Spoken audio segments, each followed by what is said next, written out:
Selamat pagi dan semangat pagi. Semoga pada pagi hari ini kita senantiasa diberkati oleh Tuhan Yang Maha Esa dan diberikan kesehatan. Perkenalkan, nama saya Athanasius Bagas Lintang Mahardika. Saya mahasiswa baru Universitas Sanata Dharma, Prodi Manajemen. Pada kesempatan kali ini, saya akan membahas mengenai manajemen dan kaitannya dengan tema MDIS, yaitu Millennial Need to Improve Digital Innovation. Pengertian manajemen menurut saya yaitu suatu proses untuk mencapai suatu tujuan tertentu yang dilakukan dengan cara bekerja sama dengan banyak orang. Untuk memahami manajemen lebih lanjut, yuk simak video yang satu ini. Manajemen memiliki beberapa fungsi. Yang pertama adalah planning atau perencanaan. Perencanaan adalah bagaimana perusahaan menetapkan tujuan yang diinginkan dan menyusun strategi untuk mencapai tujuan tersebut. Perencanaan ini sangatlah bermanfaat. Di antaranya adalah membuat pelaksanaan tugas menjadi tepat dan kegiatan pada tiap-tiap unit akan lebih terorganisir ke tujuan yang sama. Kemudian yang kedua, dapat menghindari kesalahan yang mungkin akan terjadi. Lalu, juga menjadi pedoman dasar di dalam menjalankan kegiatan. Yang kedua adalah fungsi pengorganisasian. Pengorganisasian adalah pengaturan sumber daya manusia dan sumber daya fisik yang dimiliki, agar bisa menjalankan rencana yang sudah diputuskan untuk mencapai tujuan yang diinginkan. Manfaat pengorganisasian adalah dapat melakukan pembagian tugas sesuai dengan kondisi perusahaan, lalu menciptakan spesialisasi saat menjalankan tugas. Kemudian yang terakhir, personil dalam perusahaan dapat mengetahui tugas apa yang akan dijalankan. Yang ketiga yaitu fungsi pengarahan. Pengarahan adalah upaya untuk menciptakan suasana kerja yang sehat dan juga dinamis agar kinerja lebih efektif dan efisien. Manfaat dari pengarahan ini adalah membimbing dan memberi motivasi kepada pekerja supaya bisa bekerja secara maksimal. Kemudian memberi tugas serta penjelasan secara rutin tentang pekerjaan agar paham dengan bidang yang diambil. Lalu, dapat mengetahui semua kebijakan yang sudah ditetapkan. Fungsi terakhir dari 4 fungsi manajemen adalah fungsi pengendalian.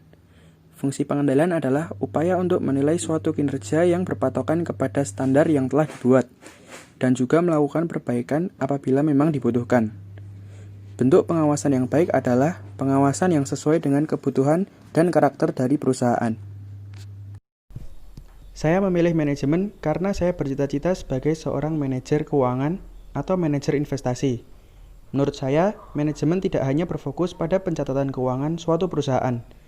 Namun, manajemen juga mengajarkan cara berinteraksi dengan orang lain, mengambil keputusan-keputusan penting, serta mengajarkan untuk mengelola sumber daya yang ada. Itulah hal-hal yang menyebabkan manajemen menjadi kompleks untuk dipelajari, dan saya tertarik untuk terus belajar mengenai manajemen. Setelah memahami tentang manajemen, saya akan membahas mengenai inovasi. Apa yang dimaksud dengan inovasi?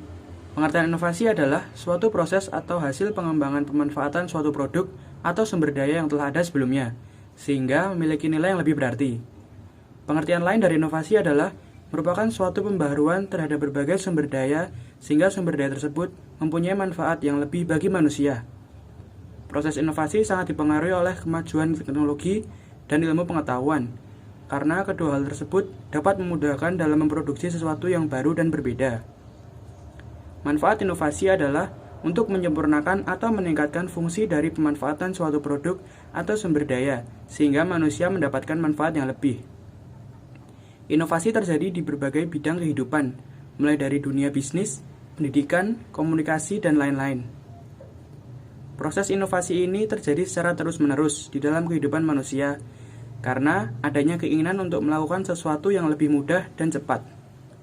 Salah satu contoh inovasi adalah perkembangan dalam hal digital, yang berubah dan semakin canggih dari waktu ke waktu.